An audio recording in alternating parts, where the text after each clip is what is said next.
Hello again, fight fans. Welcome to episode number 236 of the Neutral Corner Boxing Podcast. I am your host, Michael Montero, for Ring Magazine, ringtv.com, and the Ring Digital YouTube channel. We got a lot to discuss. Going to have a great show. After a week off, we are back. Michael Conlan is going to join us on the show in a little bit.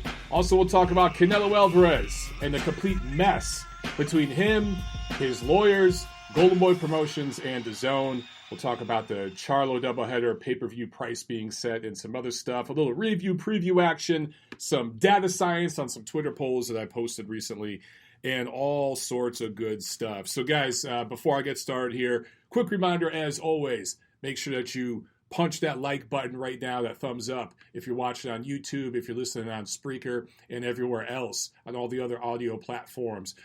Always, leave a rating, a review. Make sure you're following me. If you're subscribed to the Ring Digital YouTube channel, make sure you click that notification bell.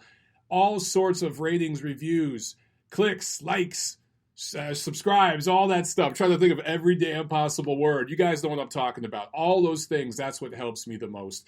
If you want to help out financially with Montero Unboxing, we have a Patreon page, Montero Unboxing, on Patreon. Just look it up, and you can help us out there. I'm still working on getting some MOB tees together. I wanted to get some new designs for this year. COVID kind of screwed up some plans that I had with that. We had one T-shirt guy that we were going to work with, and that kind of fell through because of COVID, because I think he ended up losing his business, sadly. So we're still working on that, okay, guys? But all that's coming down the line. All right, let's jump right into the news real quick. I see a few of you guys on the chat. Thank you so much for being on. I love it. We got Briedis on the chat. What's up, Birdie? Hashtag the Conlan Revolution. That's awesome, bro. I'm so glad to have you on, man. Yes, we will have Mr. Conlan on in about 30 minutes. Michael Conlan, great-looking prospect, of course, out of Ireland. Everybody remembers him giving the finger to the judges in the 2016 Rio Games after he was flat out robbed. Of course, we'll talk to him about that and some other stuff. Okay, let's jump right into the Canelo lawsuit situation. So last week I did a video on my YouTube channel, Montero Unboxing, just talking about the lawsuit itself and what we know so far. So I'm not going to repeat too much of that. You guys know by now, Canelo is suing DAZN. He wants out of the deal. He's, I think, asking for $280 million in damages. But not just them, his promoter, Golden Boy Promotions, because he says they didn't look out for him. And apparently the big sticking point started last September, basically a year ago this time, right around Mexican Independence Day, that weekend, that holiday, where DAZN wanted that third Golovkin fight. Apparently, I'm going to say allegedly, because we don't have this in writing yet, we don't know for sure, but apparently, allegedly, Oscar De La Hoya and Golden Boy Promotions were on board with that.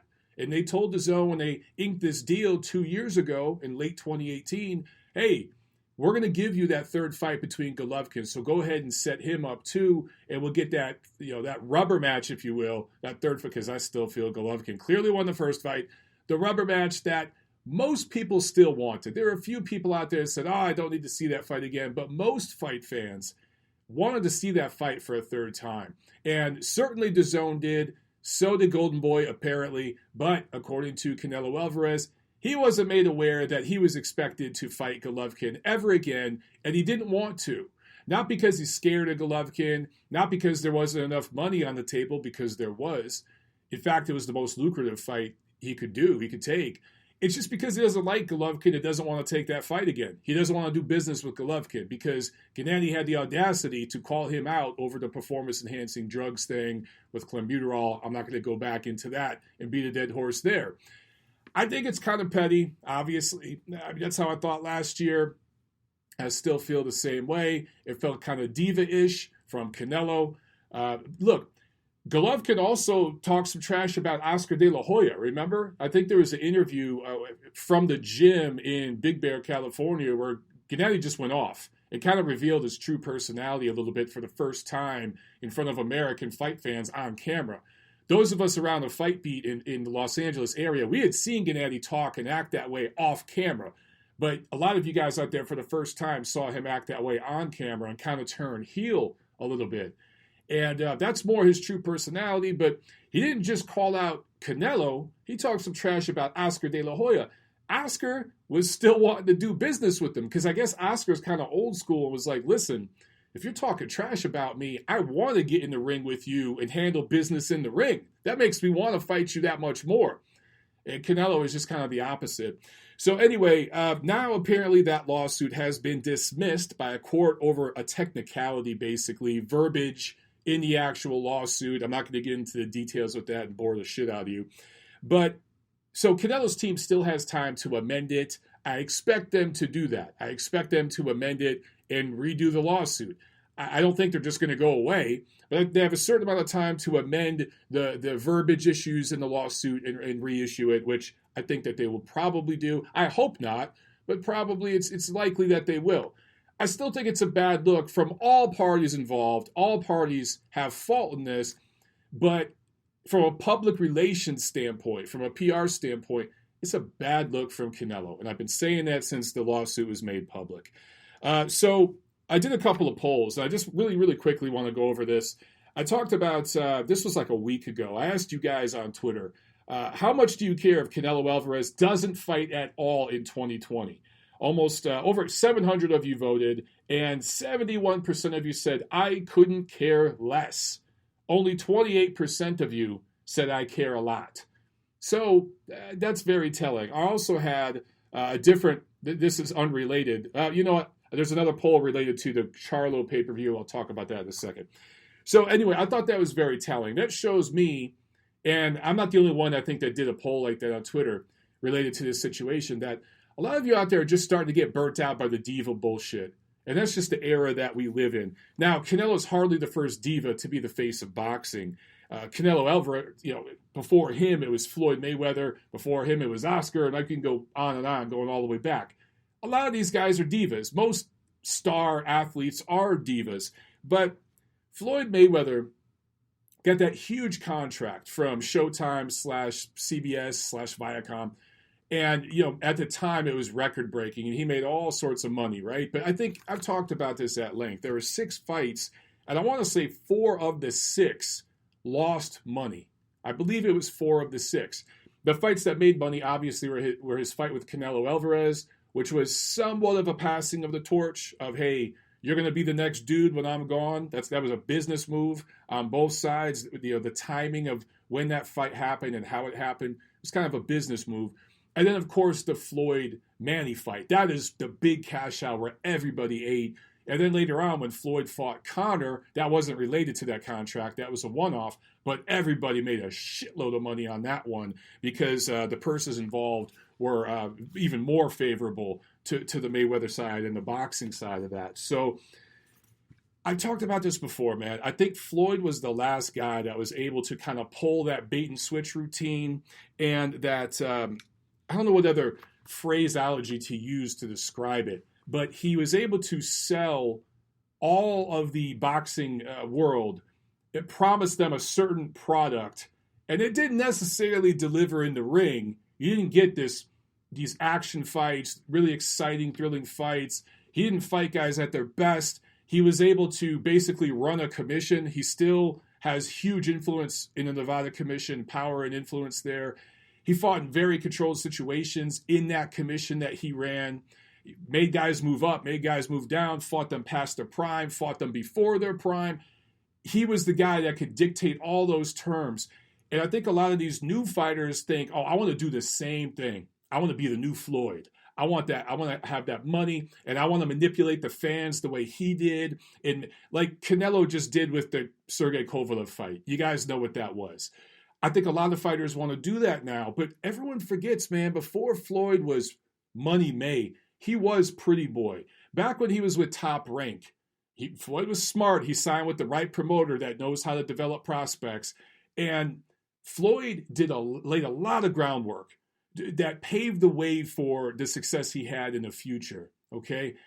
And then when he was Money May, yes, I talked about all the selective, opportunistic matchmaking. Yeah, we got it. He still promoted the damn events. And he did things that crossed over. He went on Dancing with the Stars, and I think he did WWE. He did that sort of stuff to appeal to a greater audience. He tried to speak different languages.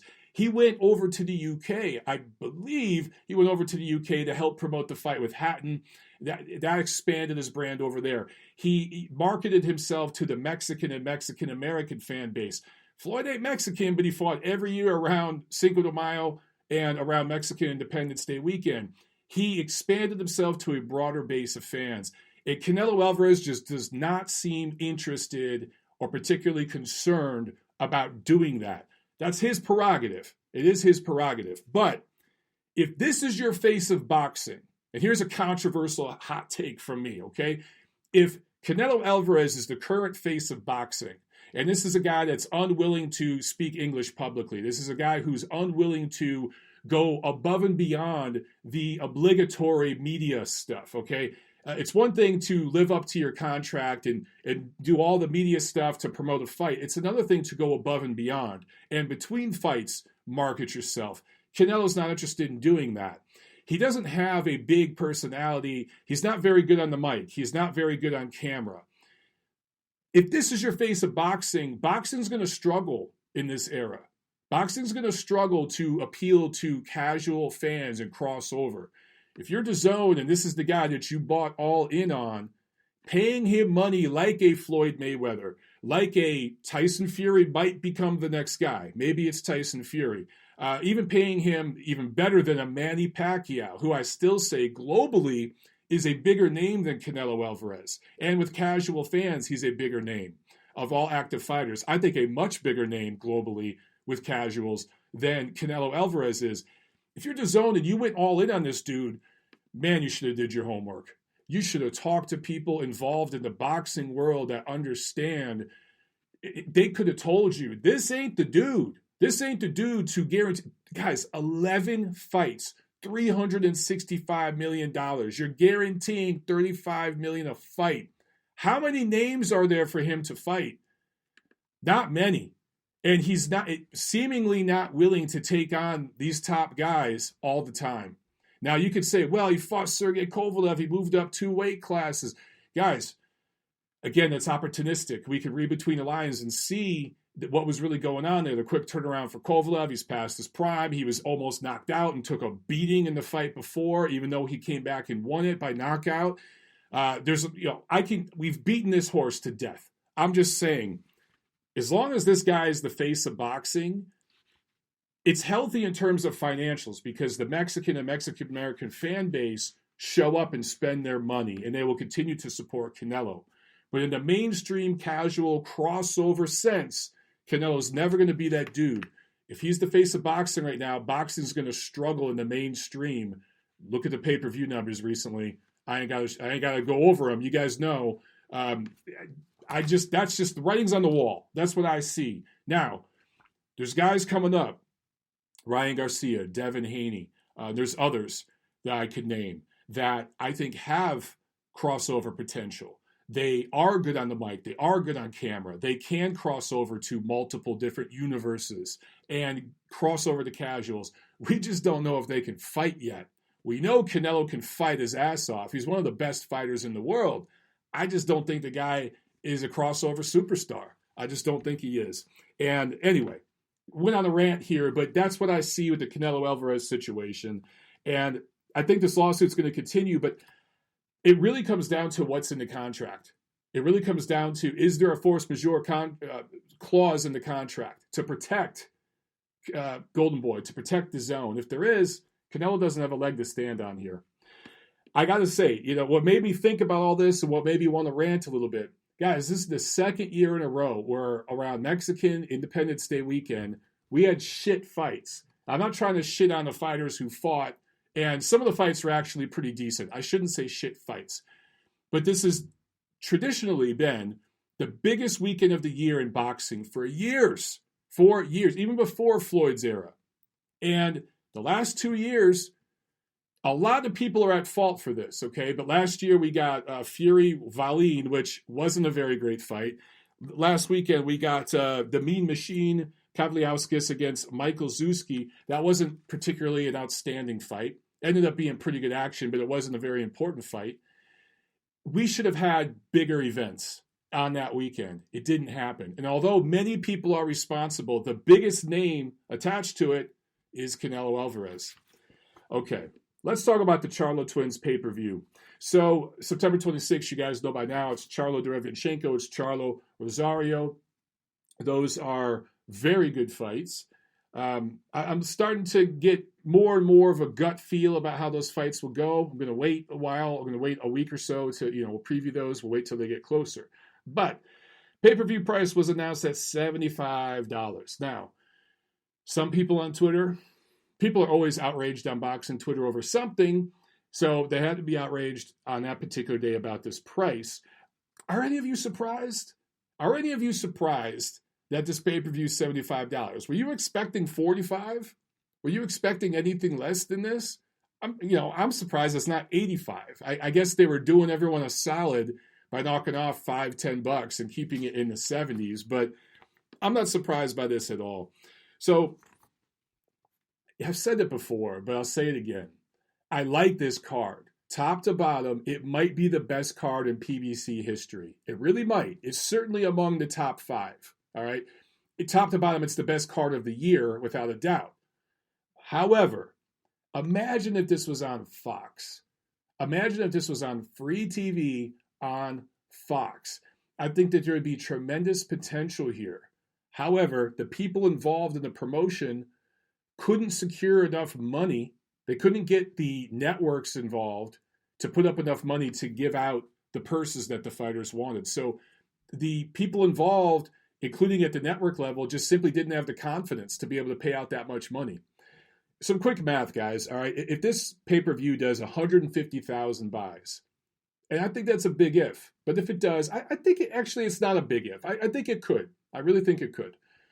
That's about $5 million in revenue for the promotion. Okay, after the network and the streaming services, they all get their cut. It's about $5 million in revenue for the promotion.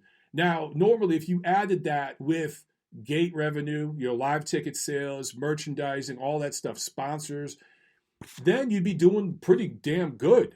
But $5 million, you got to figure that's about $2 million each for each Charlo brother if it does 150,000 views. I'm just trying to give you guys an idea of the pay scale involved. If it does 200,000 pay-per-view buys, now to me, that's a big if. That's a big if. I would be very pleasantly surprised, just for the sake of boxing, if this does north of 200,000 buys. That's about $7 million in revenue, which would be maybe about $3 million for each Charlo brother. Okay, and then everybody else, they whack it up, everybody else. And there's other streams involved that will bring money. There's some foreign TV money and things like that. So that's not the only revenue to coming in. But just to give you guys an idea of the pay scales, the reason why I mention that is because Lomachenko versus Lopez, that was announced for October 17th on regular ESPN. And this is a situation where the network and the promotion believed enough in the fight, in the product, to put up the money and put it on regular cable TV. Now, ESPN isn't completely free. It's part of your cable bill, if you will, but it's almost free. But they believed enough in this product to put it on regular ESPN and not go pay-per-view. And Vasily Lomachenko, who is among the top 2 or 3 best fighters in the world pound for pound, 2-time Olympic gold medalist, he's won titles at different weights, right? One of the best schedules, one of the best resumes for a guy with under 20 pro fights that we've ever seen, certainly up there toward the top. And he took a pay cut to make this fight happen. Also, so did the challenger, Teofimo Lopez. This is a fight where he's favored to lose. Betting odds have him losing. So he could lose his O in this fight. And there's a lot of fighters out there so horrified of losing their O, they would demand more money, right? He did demand more money at one point, but in the end, it is a pay cut from what was originally negotiated. So both of these guys were willing to take a cut, and the network was willing to put up more money. The promoter was willing to do extra negotiations and get things done because they all believed in the product. That's a huge difference between the Lopez-Lomachenko fight and the Charlo pay-per-view doubleheader. Now, that being said, I like the Charlo doubleheader. It's a better card top to bottom than Lomachenko-Lopez. Lomachenko-Lopez is a better main event. It's the better fight. It's got the more proven talent on it, but just difference there, guys. Difference in priorities and difference in the way people do business and how it affects you. Now, about that Twitter poll that I told you guys about before, I asked you, considering the pre-COVID price tag of $75, do you plan on buying the Charlo pay-per-view, or will you free stream it or not watch it at all? Now, about 20% of you said that you were going to buy it. Over 600 of you voted. 50% of you said team stream, which does not surprise me. I would say about half of all the pay-per-views now are streamed. It might even be more than half of the global viewership, but I'm just sticking with American viewership. Over half of the viewership is at least streaming it for free. What surprised me is 30% of you said you're not watching. Now, that surprised me because this is a good card. This is a really good card, and I'm curious why 30% of you are not interested. So if any of you guys out there watching right now, listening right now, voted in that poll, and said that you're not going to watch this fight, or even if you didn't, and you don't plan on watching the Charlo doubleheader, I want to know why. So get in on the chat live here on YouTube or call in later. 213-267-7787. You see the number behind me, okay? Over in the UK, you guys got a toll-free line too. But I want to know, if you're not going to watch that card, why? Because that is a solid card, man. It's a very solid card. Also, just announced Briedis versus Dorticos, the World Boxing Super Series Cruiserweight finale that wasn't, finally is going to happen September 26th, the same day as that Charlo pay-per-view.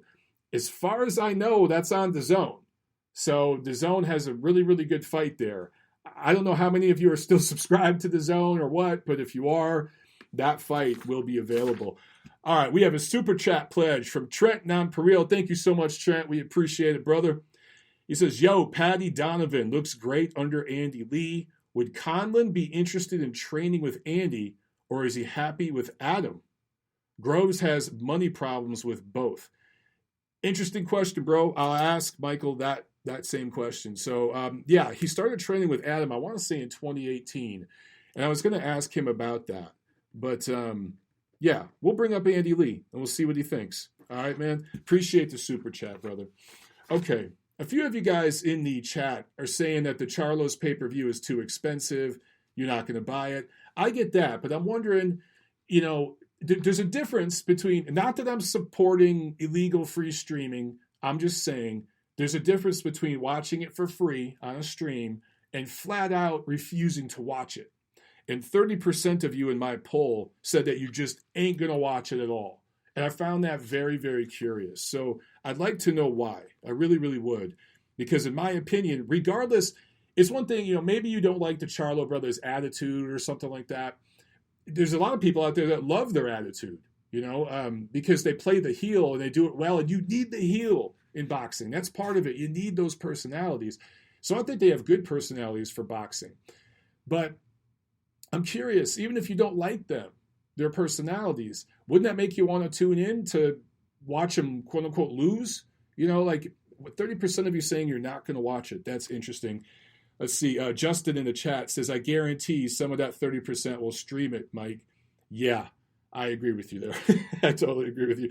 All right, guys, really quick review before Michael Conlan calls in.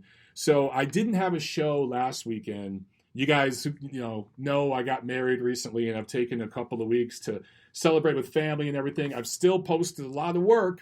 I posted an article on ringtv.com last week about the Canelo lawsuit. I've been posting a lot of stuff on my channel, but I just didn't do a show last week. So let's go back a couple weeks. Saturday, September 5th on ESPN Plus, Jamel Herring wins by 8th round disqualification over Jonathan Oquendo. Took a lot of criticism because some people out there, including the ESPN commentary crew, accused him of quitting. And look, you guys know that I like Jamel. I think he's a cool guy. We've had him on the show. I'll admit, I don't talk to fighters a whole lot. I try not to make it a point to do that. I actually texted Jamel after this fight. And I just said, like, dude, ignore these fucking people on Twitter. They're idiots. These people have never fought. They don't know what they're talking about. Just ignore these people. Because he was just getting bombarded online with criticism. I find it very, very interesting that you guys all know that Herring has a career-defining fight and a career-high payday lined up with Carl Frampton. And now, because of the injuries he suffered in the fight with Oquendo, that's going to be pushed to early next year. It was supposed to happen earlier this year, but of course, the global pandemic, blah, blah, blah. But knowing that that fight's down the line, pitching a virtual shutout against Oquendo, and I don't care who the hell, there were some people out there, including Andre Ward, that had this like an even fight just about. Guys, go back and watch the damn fight again. This was a near shutout from Herring. 8 rounds were in. At best, you could give Oquendo 2 rounds. At best. You could honestly make a fair case, 8-0 for Herring. But he got headbutt and cut badly in the 5th round. He fought 3 rounds with the cut. He fought 3 rounds with an eye that he couldn't see well out of. Turns out he had a scratched cornea. I've been there before. If any of you guys have ever scratched a cornea, it sucks. And that was the injury. There was also I think an orbital bone fracture from a previous fight that didn't quite heal correctly, that got re-injured in this fight. So he fights 3 rounds with it, and then ultimately tells his corner, I can't see, fight's over. He wins by decision on the cards. And he's criticized by Tim Bradley, Andre Ward. First of all, I find it funny, Andre Ward criticizing. Andre Ward used headbutts, and he got dirty, and he's admitted it.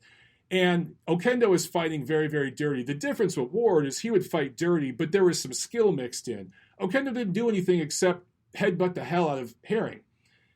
Herring, you could argue, now, people have said he was looking for a way out. He quit. I don't agree with that. I think he was looking down the line and making maybe a business move. I'm going to play devil's advocate here and go along with some of these conspiracy theories. Okay, he's making a business decision. And he's saying, dude, every headbutt I take is an extra stitch I might need, an extra week or 2 I might need of rehab, a potential surgery I have to have. I need to think about that Frampton fight. I'm way ahead in the cards. Let's just go to the scorecards and get this night over with. Okay, I'll entertain that theory. That's different from quitting. Quitting is when you're getting your ass beat and you're being outclassed. Quitting is what Guillermo Rigondeaux did against Vasily Lomachenko. Jamel Herring did not quit against Oquendo. Did I just say Guillermo Rigondeaux fought? Okay.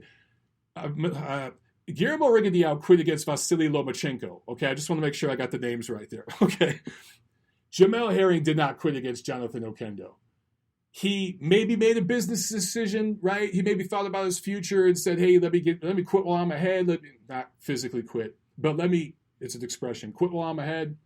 Okay. Guys, some of the very same group of you criticizing this man for that decision, if that's what he did, are the same group of people that praise other fighters for making business decisions like this all the time. I just feel a lot of you guys move the goalposts depending on what promoters involved, what fighters involved. I hear a lot of people online saying stuff like, oh man, Floyd Mayweather's playing chess while the rest of you are playing checkers, right? You hear expressions like that all the time. Well, here's a man that made a business decision, if you're going along with this theory, thinking about another fight down the line. Here's a guy who's been through a lot more harsh situations in the ring and out of the ring and never quit before. And you guys are criticizing him. I just think there's a lot of hypocrisy and double standards there. I don't think Herring did a damn thing wrong. And I think he's going to look much better against Carl Frampton. This is a similar situation to Jose Carlos Ramirez against Victor Postol. He didn't look great, but that fight was canceled like 3 or 4 times. It got delayed over and over and over. You're going into multiple camps. It got drawn out. It's the same thing with Jamel Herring and Oquendo. That fight was put on hold, canceled. There was positive COVID test, the negative COVID test, weights up and down. So this entire situation was a very ugly one for Jamel Herring. He's past it. I think he's going to look much better against Carl Frampton than he did against Oquendo. The same way, I think Jose Ramirez is going to look better against Josh Taylor than he just did against Victor Postol. All right, also on that weekend, on Sunday, September 6th, Yordenis Ugas, split decision win over Abel Ramos. Somehow Lou Moret had at 117-111 for Ramos, which I think is 9 rounds to 3 for Ramos, which is a disgusting scorecard. It's one of the shittiest scorecards we have seen in recent memory. Thank God the other two judges, whose scorecards were not very good, they weren't very good, but thank God their scorecards went for the right man. So the right man won, which thank the boxing gods for that, because Yordenis Ugas has come up short in other decisions in the past, and it's hard not to feel for the guy. It really, really is. And for whatever reason, I think every time he's in LA, he suffers at the hands of the judges. But real quick, ratings news. This card averaged over 1 million viewers, which is the best PBC has had since the comeback from COVID. And it peaked at 1.2 million viewers, over 1.2 million. So good ratings for people. Not great, but good ratings. It's a step in the right direction. It's a shame that with over 1 million people watching, the scores had to be so shitty, because everyone and their mother knows Ugas won this fight. But Lou Moret, I like Lou. He's had a great career, made a major contribution to the sport of boxing. Abso-freaking-lutely deserves that gold watch. Should never have to buy a ticket to any other fight that he ever wants to go to for the rest of his life. He should have a free ticket to any fight he ever wants to go to. However, he is well past his due date. And I don't want to get into age discrimination. I don't think that in boxing we need to have age limits for judges. I just think we need to have competency limits. And clearly he's not competent anymore. That score was so out of bounds, out of the realm of possibility of what happened, that you cannot defend it. It's equivalent to Adelaide Bird's scorecard for the first Canelo Golovkin fight. That's the truth. So Lou Moret, again, great contribution to the sport of boxing, but it's time for him to go off into the sunset and do some other things. Let him just come and enjoy the fights as an observer. He's earned that. But why can't we get fresh, young talent when it comes to boxing judges and referees? Why is that so difficult? I don't understand this. There are plenty of people out there, hundreds, dare I say thousands, of boxing fans all around the world who would happily, probably many of them for free, come and score fights. Now, are they going to score championship fights being broadcast on national TV for free? No. But undercard fights, amateur fights, I know a lot of people who already do that. There are people I know doing that, driving around, paying money, staying in hotels to do that stuff, and they're getting $50 stipends to do it, okay? There's plenty of diehard fans who love this sport that would they'd be more than happy to get involved. It is up to the powers that be in boxing to recruit that new talent. It's out there. But we do not need to have these dudes that were scoring championship fights in the 1980s still around today scoring championship fights, okay? Let's try to have term limits. I'll give you 20 years.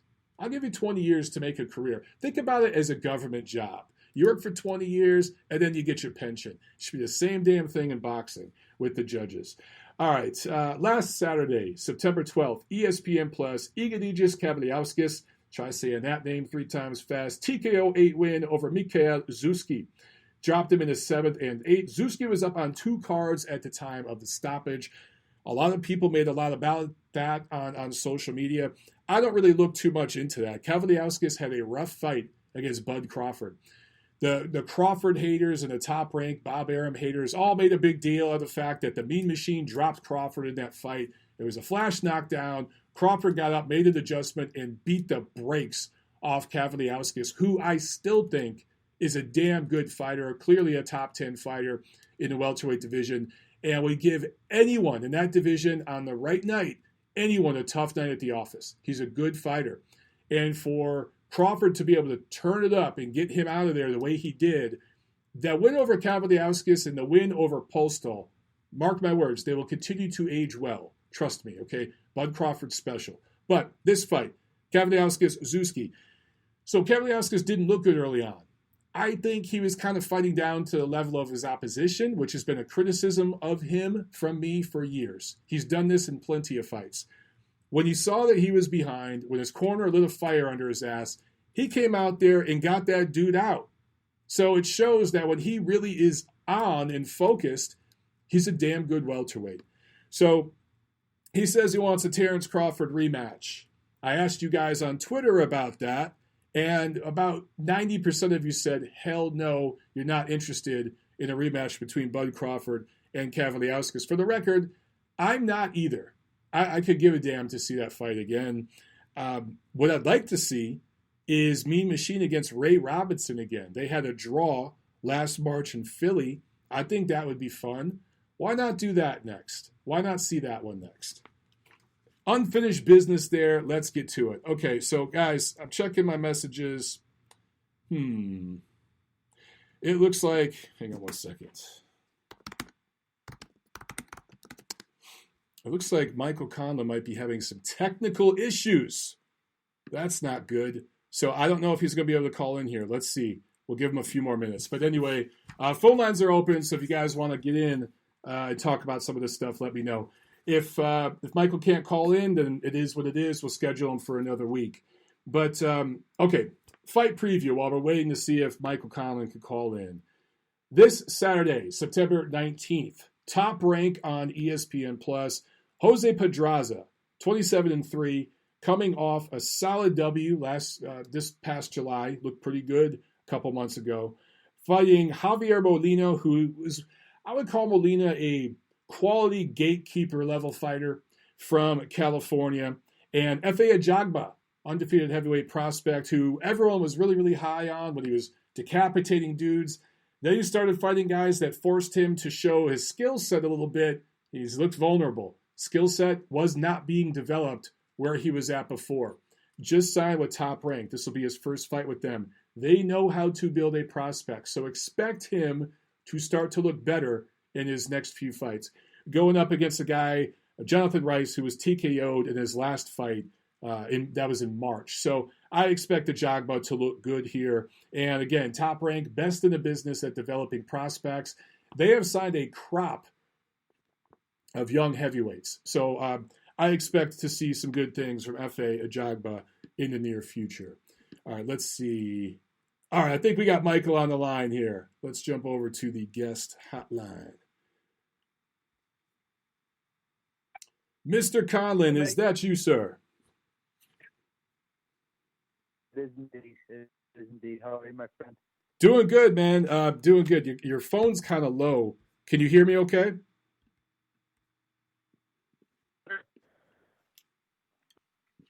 Michael, can you hear me? Can you hear me? Yeah, I can hear you now. Okay. I can hear you, man. Yeah, I can hear you. Yeah. Okay. Well, first of all, you're just coming off holiday in Portugal. How was that, man? What was that like, the situation with COVID and everything? Did that limit what you could do? And how you feeling? You know what? It was fantastic. It was a great little bit of rest. Even though I didn't rest, I trained every single day. I was there. But the situation with COVID and stuff was no problem. Oh, cool.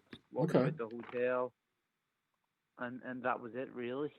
When you went for food, when you walked into the restaurant, you wear a mask, but when you sat down, you don't have to wear a mask. So it's a bit crazy, but I was happy. I was able to go on holiday, enjoy some beautiful sunshine and nice beaches. So it was cool. Very cool. Yeah, I don't get the rule where I went out to a couple restaurants this weekend where you have to wear a mask when you walk in, then you take off your mask when you sit down. It's the stupidest thing ever. But anyway, so you're coming off an impressive victory. You're 14-0, 8 knockouts. You've been campaigning as a featherweight, but there's some rumors that you might try to move down to 122. Is that true, or are you going to stay at 126? No, I'm definitely moving down to 122. The thing is, I've been competing as a featherweight, but I started my career as a super bantamweight and I'm a super bantamweight. So, I think that I'm going to do the weights correctly, get down to super bantamweight, which I know I can. I couldn't be a super bantamweight for my last fight if I needed to, but the fight was actually made pre-decision to move down, so it was at 128 for the opponent. So, I was happy enough. I could have done 122. I made 126. And, I'm ready to go. I face any of the champions of 122 right now, and I believe I beat them. So is that the plan? Do you want to go right into a championship fight at 122, or do you think you need a fight or two to kind of reacclimate yourself to that division, then go for the world title shot? No, well, I think I'm at number 2 now in the WBO already in 122, and I think Fulton and Leo were supposed to face each other in August, but Right. Fulton, I think he failed for COVID, so Leo fought someone else, and I think he has to fight Fulton first. But I was going to be mandatory for that fight, the winner of that fight, and I would fight either of them right this second. And I believe I would beat them right this second. So, if I get an opportunity to fight for a title in my next fight, 100% I'll take it. But if we have to have a fight first before we get the title chance, that's no problem either. Would you rather fight Leo or Fulton? Is there one of them you'd prefer, like style-wise, or does that not matter to you? No preference. Okay. I'll beat either of them, and very, very, very confident of that. I've seen both. I've watched both. I actually know Fulton a lot longer than I know Leo, because I remember I boxed, I think it was after the 2012 Olympics, I boxed in Philadelphia on a little club show. It was just a little show for me after the Olympics where I was away drinking. So I was there and I boxed one of his teammates at late bit, and I was only a flyweight at the time, and I beat the shit out of him in decision in Philly. So I was there for drinking holiday anyway, so it wasn't really a problem. But I watched him then, and I seen him fight one of the guys from the team I was on, and the guy was pretty inexperienced and give everything he wanted. So I've been watching him. I've seen his raid. I've seen his spars Carl Frampton, and I'm close friends with Carl, so I know a lot about him, and I'd be very confident to beating him. I'd be very confident to beating Leo also. Was when you saw Fulton, you fought in Philly, was that part of the World Series of Boxing? Because I know you fought in like 3 different teams. You fought in the USA Knockouts, Team Germany, and the Italia Thunder, right? Yeah. No, it wasn't. It was Okay. It was just a little kind of club show. It wasn't even a full Ireland squad or anything like that. It was just, one of the local clubs from my local area were going over, and I said, let's not go over, sure. And, I'll go over. I think it was one of the Irish weekends, and in Wildwood, and, it was an Irish festival, so I was just over having fun. And I got to see it from them. Damn, man, that sounds fun. I need to hit one of those. One of the funnest times I've had in recent years, man. I covered a fight in New York the same weekend of St. Patty's Day Parade in New York. I've never seen so many drunk people passed out on the subway, just going around the city. It was freaking awesome in broad daylight. I mean, that was too much fun. Okay. Speaking of the World Series of Boxing, though, how do you feel about your experience with that? Would you recommend fighters do it? Because those fights kind of fall in between. They didn't count towards your pro career record. Do you think they should? Do you think they shouldn't? Would you recommend other fighters do it or no? No, it's still in the amateur format of boxing. It's maybe World Series of Boxing where, it's like the day before weigh-in is probably the only thing was different. Now, the day before weigh-in and no vest. The gloves are still like amateur gloves, even though they're probably laced. But they're still padded. No headgears. There's no headgears in amateurs now, so it's basically the same. Yeah, I think I don't think it's typically pro fights unless you go on pro records, because it's like saying you're going in and facing the best in the world, because in the amateurs the best face the best all the time, and they win and they lose, so it's no problem, and it doesn't really affect their income or anything like that. So I don't think it'd be fair to be on pro records, because that would be like basically like you facing world champions, on a regular basis and getting paid shit money. So, okay. So I don't think that would be fair to be on a pro record. But I think amateurs should definitely do it, because I was earning money from the WSB, and I thought it was very, very good. And I want to talk to you about the Olympics, man. Of course, you got onto the conscious of the American fans and a lot of fans around the world in the 2016 games when you gave the middle finger to the judges after being robbed against Vladimir Nikitin. I always want to ask you, did anybody from the AIBA or the International Olympic Committee, did anybody from those organizations ever reach out to you to apologize or to try to even talk to you about it? or was it just dead silence? No, so what happened with the Olympics? After I gave the finger and shit, I was actually fined by AIBA. It wasn't the Olympic Council never contacted me, but AIBA, the governing body of the boxing in the Olympics, they fined me 10,000 Swiss, whatever it is, which I never paid. I was never going to pay it because it's bullshit. But no, that was the only thing that happened. I think so. They fined you at the Olympics, but not on. They charged me. They charged me because I flipped the bird and broke AIBA law or kind of morals or whatever it is. So they fined me then for that, but it never happened. I never done anything. And they also tried to fine me and do other things because I was betting on the Olympics, but not on my fights or anything. I was just betting on boxing. So they says I had too much information on boxing, which could have made me cheap, which is bullshit because anything happened in boxing. It's hilarious. Yeah, I remember that. You were betting on fights, not your fights, but you were legally betting on other events in the Olympics, but they said it was unfair for you to do that because you had like boxing expertise or something. Is that right? Yeah, it was bullshit. Yeah, that's bullshit. Ridiculous, so, man. Jesus. It kind of took away my Olympic experience because I remember I loved the Olympic Games, and when I grew up for boxing, the first thing I ever watched really in boxing, well, one of my first memories was the Olympic Games. My father used to sit us down every 4 years, and we would have sat and watched it and stuff. So, it was fantastic to see and something that I love to kind of watch. So, I loved the Olympics. I went in 2012 Olympics and got bronze, but had an amazing experience and opened my eyes and made me famous in my own country when I won a bronze medal. So, the Olympics was always great, but that last one in Rio, wasn't very good at all. So it goes back kind of to the same question. I mean, would you recommend young fighters particularly fighters that need money, that come from a lower income background, would you recommend they go to the Olympics or just skip it and go pro where they can start making money? No, definitely. I will never not recommend the Olympics. Okay. No, I think the Olympics is unbelievable, and if you go and you medal at the Olympics, or if you go and make a name for yourself at the Olympics, you're automatically adding zeros to sign-on bonuses or purses, whatever it is.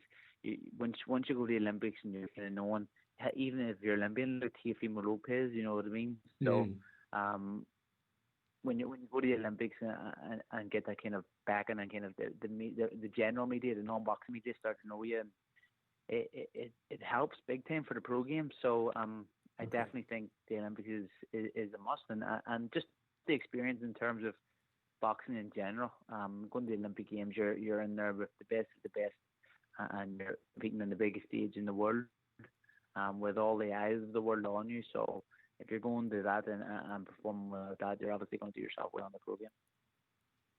And you got a chance to avenge that robbery against Nicotine. You beat him last year in New York City. Another fighter that you lost to in the amateurs was Robeisy Ramirez. I think you lost to him in the 2012 games. Correct me if I'm wrong, but would you like to rematch him if you could in the pros and fight him if you could? He's with Top Rank as well.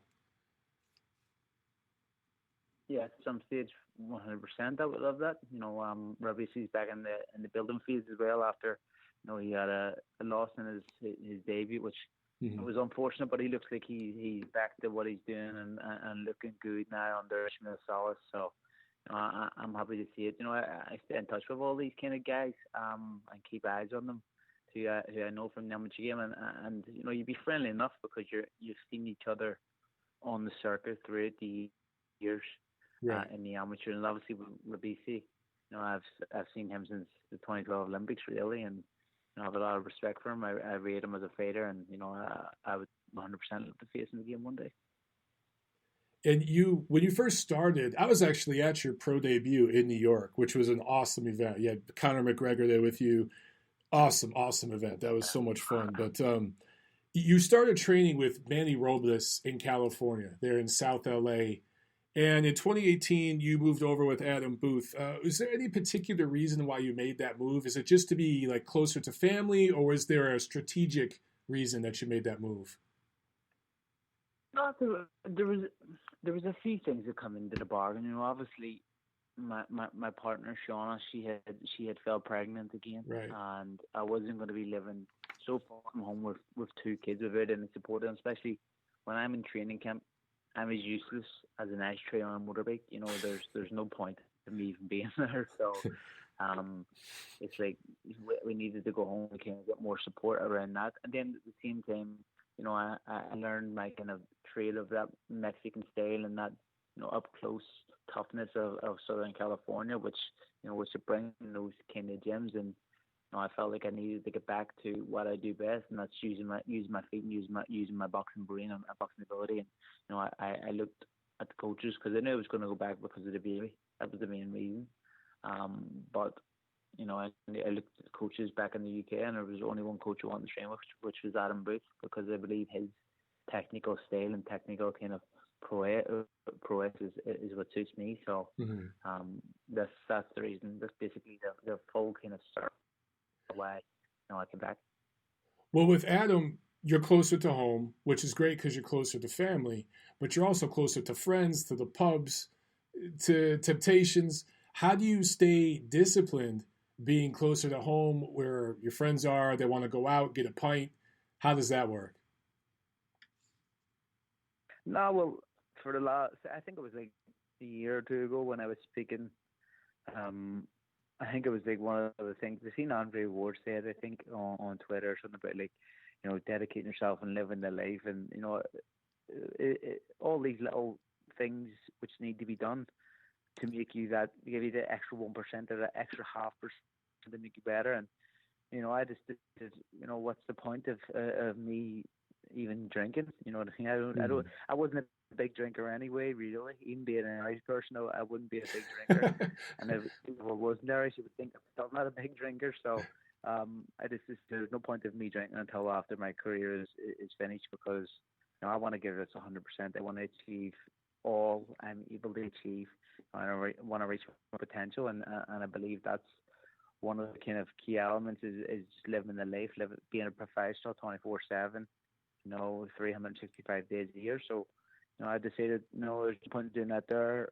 The training camp is not actually in Ireland, so it's in England. So I'm actually away from friends when I'm in training camp. Probably the height of my day is probably sitting down and playing Call of Duty. So, it's not too much entertaining when I'm in training camp. That's cool. One of our viewers asked in the chat, he talked about Paddy Donovan training with Andy Lee and looking really good. And he just asked if you'd ever be interested in training with Andy Lee, or, if you have a relationship with him, if you know Andy at all.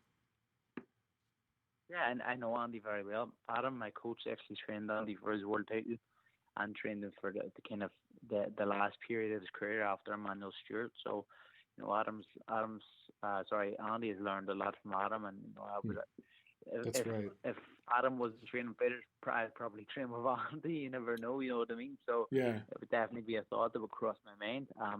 But I've known Andy for years.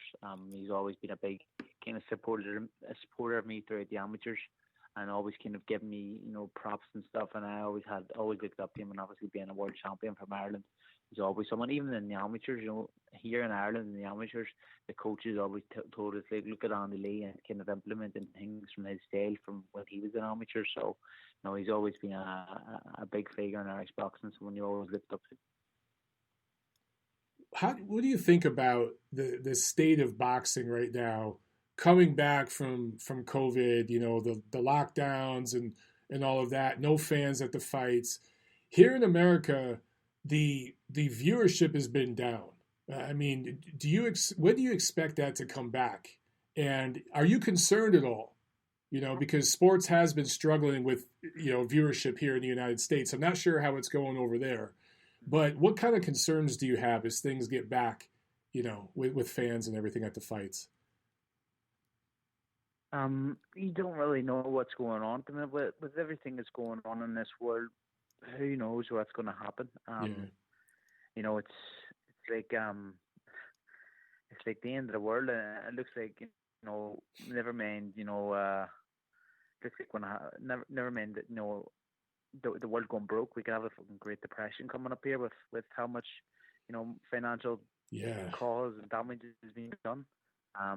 So, you know, I can't really look at that and worry about boxing or anything, because there's an awful lot of people worse off than me in the world at the minute.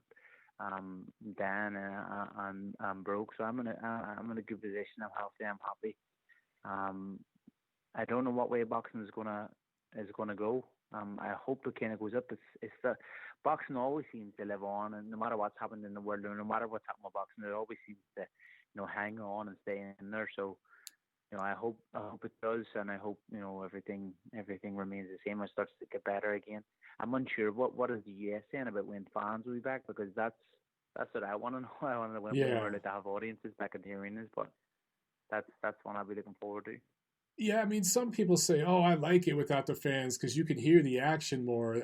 I fucking hate it. I want the fans back. I think the fan atmosphere, and I think you're a fighter that thrives off that energy. I can tell just by the way you fight that you enjoy that energy. It motivates you. It adds an extra element.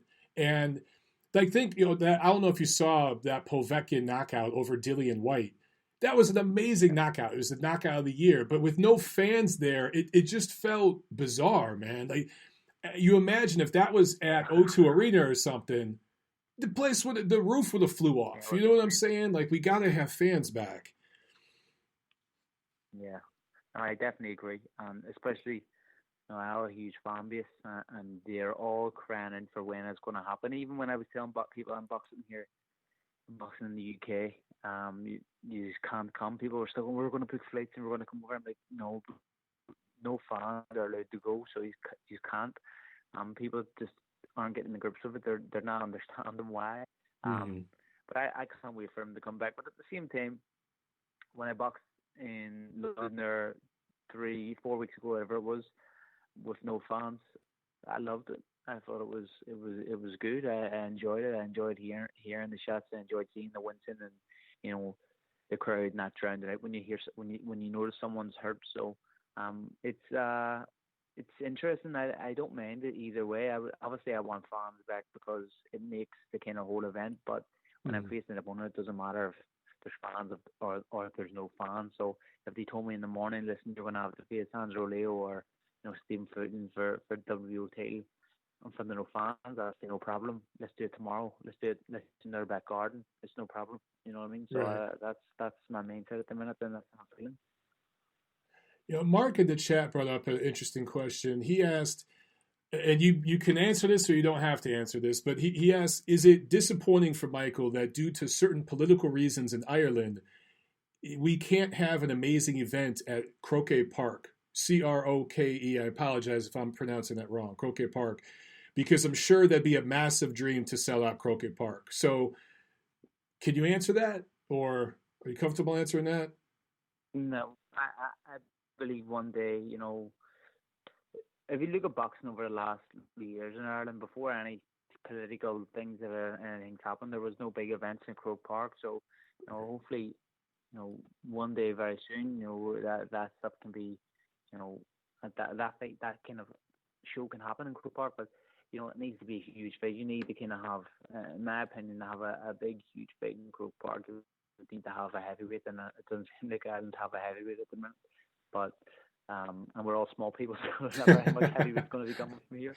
But yeah, listen, I would love to play Croke Park. It is, you know, it's you know, it is what it is. There's nothing you can deal with. Croke Park. All right. So I'm sorry I butchered that, but so you think it'd have to be a heavyweight fight? But who do you think? I mean, honestly, if we're talking about super fights, big fights. I think the only big fight that has ever happened in Croke Park was Muhammad Ali. If I'm wrong, I don't know, but I know Muhammad Ali. I think he boxed in Croke Park. I know he boxed in Ireland. I think it was Croke Park. So okay. I think that was probably the only boxing fight ever. So that's the magnitude of a person you need to That's have. a big standard to live up to. Yeah. Yeah, Mark in the chat is saying that you're right. It's Muhammad Ali. Yeah, he fought there. Who would be the biggest name opponent that you believe over the course of your career, whether it's next year, 5 years from now, whatever? Who is the biggest name you think that you could fight? The biggest event? Is there a name out there, or like a super fight that you dream of, or do you not know? I don't really know. I'd probably say Lomachenko. Okay. He would probably be the biggest name out there, in my opinion. I think he's pound for pound number one. So, and he's close. He's in around lightweight, super featherweight, featherweight even. So, you know, and after I win a world title at 122, I'll definitely go up to featherweight. So, you know, that's my plan. And if Lomachenko was there and he was the super fight, no problem. You know, I mean, I would definitely take it because he is one of my idols, if I'm honest. You know, someone I've always looked up to, because of the kind of amateur background I have, and he was so successful. So, yeah, that would probably be the biggest one. How do you think he's going to do against Lopez? How do you see that fight playing out, Lomachenko-Lopez? Listen, I really like Teofimo Lopez, and I would probably want him to win because he's a real nice guy, real cool guy. But so is Lomachenko. But I think Lomachenko wins. I do think he wins. If I'm going to be honest and be straight, I think Lomachenko wins. I don't know who would beat him. I think he beats Teofimo. I think he beats Gervonta. I think he beats Haney. All comfortably too, really. I don't think he's going to be in much trouble. Probably Gervonta will probably give him the most trouble, but I probably think Teofimo will give him the second kind of hardest fight, and I think he would destroy Haney. You think he'd destroy Haney, really? Well, not destroy him, but, you know, just beat him very comfortable. What about Shakur Stevenson? The Shakur, well, apparently Shakur give him, you know, a lot of toughness in sparring. I know he hasn't said much about it, but I heard, you know, he gave a really good account of himself. So, you know, he's probably one who could ask a few questions of him, but I don't know really. Would you ever fight Shakur? Definitely, you know, 100%. I think it was Top Rank talked about it before, and you know, if I once I move back up featherweight there, and even if I can get up to super featherweight and he's still there, you know, it's definitely a fight if we're both champions I have. Yeah, I mean, you got some interesting fights potentially down the line. I mean, I get the business move going down to 22, and I agree with you. I think that you could win that title down there, but down the line, I mean, a fight between you and Shakur Stevenson, I think that'd be a good fight, big fight. Of course, you and Lomachenko would be a really, really big fight. Is you mentioned, you know, admiring Loma because of his amateur pedigree. Giuseppe in the chat asked, who is your favorite fighter to watch today, and who is your favorite fighter to watch as a kid? Today is Lomachenko. Okay. Lomachenko and Crawford, two who I enjoy most. I enjoy watching both of them a lot. If I'm going to be honest, I enjoy watching Lomachenko more because his complete and utter technical dominance is unbelievable. How he does things, what he does, all the little movements he makes, and how hard and energy so absorbent that is, and he does it so easy without anything. So, you know, he's definitely the favorite I kind of enjoy watching most. And then when I was growing up, Prince Nassim was the guy I loved. He's the reason I love to have the big entrances and stuff, because Nassim was just entertainment. You know, I didn't really like how arrogant he was and how he was probably as a person, but you know, as he was, his arrogance when he was coming to the ring and when he was in the ring, I loved that. So, you know, they're the two. Interesting. Yeah, because I can see a little bit of that Naz influence with your ring entrances. They're always fun, man. Yeah, you know, that's the reason I've always said, you know, I want to do it like Naz done it and entertain them before the entertainment starts. That's great, man. Mike, I thank you so much for being on the show. I know it's getting late over there. You got two little ones, and I know you're just getting back off holiday. So thank you so much for being on. We'll do it again soon when you got a fight scheduled. Have a great night, my man. Cheers, you too, mate. Take care. Okay. Thank you. There he goes, ladies and gentlemen. I thought he did awesome once we got him on. He was on a little bit late, but that's okay. He was fashionably late. Great interview with Michael Conlan, and we've been trying to get this scheduled for a while. So once we got that done, it was good. It was worth it. It was an awesome interview, and we'll definitely have him back on. One of the cooler personalities in the sport, you know.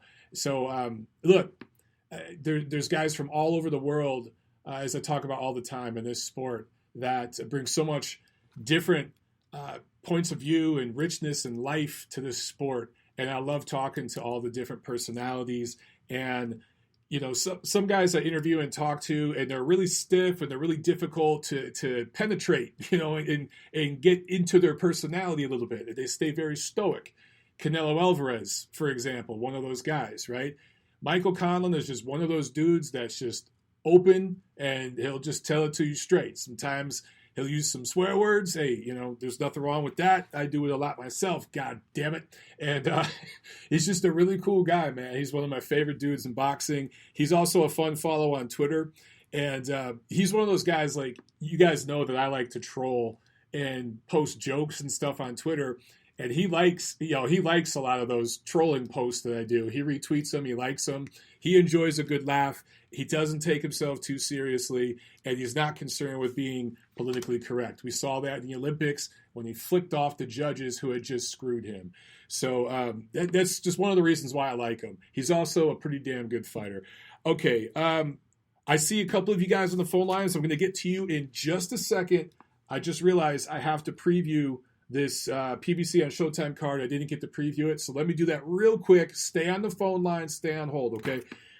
Because PBC on Showtime, brought by TGB Promotions at the Mohegan Sun Casino in Canonsville, Connecticut. That show, I will be covering that show for ringtv.com. So look for my recaps on Ring's site that night. By the way, the new Manny Pacquiao special edition issue is about to drop soon, but if you guys haven't picked up the October issue yet, you should. And for those of you who have, you already know, there's an article of mine in there on Joshua Franco. I'm trying to flip to it right now real quick as I talk. Let me continue to, here we go. The Graduate, that's what we titled it, right there, the Joshua Franco article. This was a big story because, you know, Joshua Franco is one of those guys for Golden Boy that they picked up from the cradle, so to speak. And they brought him up in their farm system on those LA Fight Club cards downtown at Belasco Theater. And they kind of built him up. And now he has a portion of a world title after beating Maloney. And he wants Chocolatito next.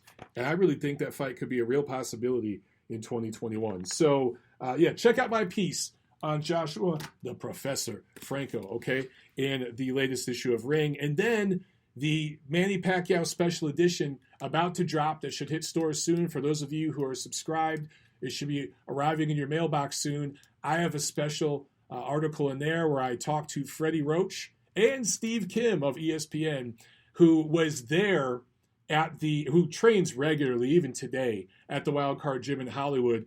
But Steve was there during the evolution of Manny Pacquiao over the last 20 years almost. And, of course, Freddie Roach, that's his gym. So I talked to Freddie about the evolution of Manny Pacquiao over the years, a career that spanned more than 20 years now, and Steve Kim, and wrote a long article. It's a big, long article there in that issue of the magazine, so make sure you check it out.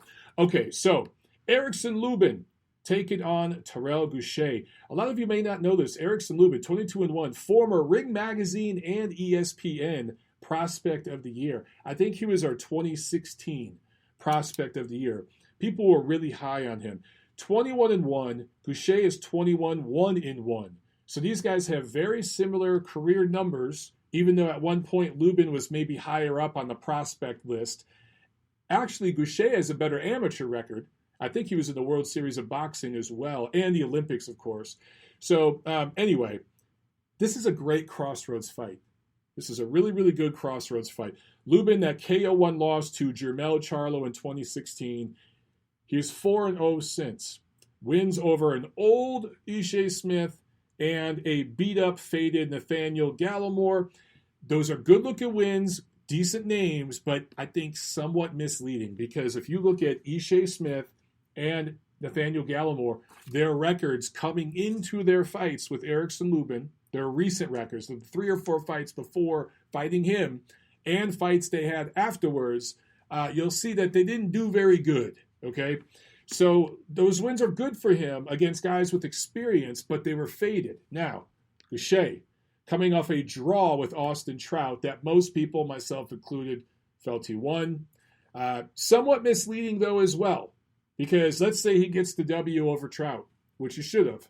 That looks good. Trout's an experienced opponent. At one point was a top-rated fighter, but he was 1-3 coming into that fight with Gausha. So both of these guys have been on a little run recently since their first loss, but there's still a lot of unanswered questions. The edge on paper, again, Gausha has that amateur pedigree, was in the Olympics, World Series of Boxing experience. He has faced the better opposition. And you could argue he's done better overall against the better opposition. Lubin, though, just seems to have a little more of that twitchiness, the burst of his punches, the snap and pop, the speed. So this is a pick'em fight, man, 50-50. And again, I'll be covering this for ringtv.com, so check out my piece there. Also in the co-main, Tugsat Nyambar, King Tug, 11-1, making his comeback from that loss to Gary Russell Jr. earlier this year in February. Canada Chris says shit or get off the pot time for Lubin. I concur. You could say the same for both, though. You really could. Twal 1999 in the chat says Lubin will likely win a 9-3 decision. Interesting. We shall see. Also on this card, Jaron Boots Ennis, 25-0. Blue chip prospect. If you were going to buy stock in a fighter, Boots Ennis is one of the fighters you would want to put money in, okay? Invest in him. Blue chipper all the way. Going up against Juan Carlos Abreu, a Dominican who, again, I would kind of use the term gatekeeper, solid gatekeeper level opponent with experience. I used that to describe Javier Molina earlier. Same thing with Juan Carlos Abreu. Good opponent for Ennis at this stage of his career. So we'll see what he does. I think he's going to look real good in this fight. That's a decent little card there from PBC on Showtime. The Showtime schedule from PBC is solid. The Fox schedule from PBC is dog shit. So, either way, I get accused of being a PBC critic, but I just keeps it real. That's what I do. And again, I'll be covering another PBC event for a ring. All right, guys, do we have any more calls? Oh, you guys, they're on the lines dropped off. Hey, I can't always get right to you. You don't have to drop off, though. Anyway, let's see. Canada Chris in the chat says, boots will need to become mandatory to get a shot. I completely agree with you. If he starts rocking with the PBC, he'll eventually get a mandatory position with the BC or BA for one of their 5,000 titles. I expect him to fight for a title in 2021. Okay, mark my words. He will fight for a piece of a title in 2021. All right, guys, I think we hit every base. I saw a couple of you in the chat ask about the Canelo lawsuit being dismissed. I talked about that at the top of the show. I'll just real quickly say again, it was over a technicality, which basically shows that Canelo's lawyers, look, you had one job. The one thing about lawyers, the reason why lawyers are so damn expensive is because they handle all that paperwork shit for you, okay? I recently had to deal with legal stuff. I recently got married. So when you're doing name changes and marriages and joining accounts and all this stuff and you need legal representation, the one thing you depend on with lawyers is to get the damn paperwork right. But with this lawsuit, they screwed up the paperwork. There's verbiage in there that they screwed up. And because of that technicality, the U.S. court dismissed it and said, this lawsuit is dog shit. Amend it and get it back to us. So they can amend it, they can fix the verbiage, and they can resubmit it, reissue it, whatever the legal term is. And I expect them to do that. But it was already a bad look for Canelo to sue people because to sue DAZN and Golden Boy because he didn't want to take less money against a top opponent. He was willing to take less money for a dog shit opponent, but he was only willing to go down, I think, to like 25 mil to fight a guy like Callum Smith. Meanwhile, I just got off the phone with Michael Conlan, who is talking about staying humble and, talking about feeling blessed because people around the world are struggling right now, and he's blessed to be able to feed his family and everything through boxing. Two completely different mindsets. Really, really bad look from Canelo already, and then his legal team fucks up the paperwork. It took an even bad look and made it worse. And listen, there are some unreasonable, over-the-top Canelo haters out there, okay? Dog Fisher calls them the Salty Society. And he's right. There are people out there, Canelo could cure cancer. And there are people out there who say, what about AIDS? Okay? There are those people. I'm certainly not one of those people. I think Canelo Alvarez is one of the top 5 fighters on earth. He's damn good at what he does, okay? But he's also not above criticism. And it's very, very fair to criticize this look from him. Just the timing of it, all right? If it were me, again, and I've said this consistently over the past week or so since this whole lawsuit thing came out, if it were me and I were on Team Canelo, I would say, you know what? We're taking one from the team. We're going to take one from the team here. We're going to accept $15 million and fight Callum Smith. We're going to go over to the UK, whatever it is, fight Callum Smith. We'll take 15. We'll give Callum 8 or 10, whatever it takes to get this fight. We'll get it done. We'll win the lineal Ring Magazine Championship at 168. Take another dude's O. Be the ring champ at 2 different weights at the same time, 160 and 168. The last guy to do that was Joe Calzaghe, I think at 68 and 75. And then next year we'll go back to 35 million. He would have saved a lot of face there. Long term, it would have looked better for him, but he ultimately went the other way. All right, guys, good show and a great interview with Michael Conlan. Seems like a really good dude. I hope you guys enjoyed that. Enjoy the fights this weekend and check out my stuff. Current issue of Ring Magazine, next issue of Ring Magazine, and this weekend at ringtv.com. All right? I'll see you at the fights.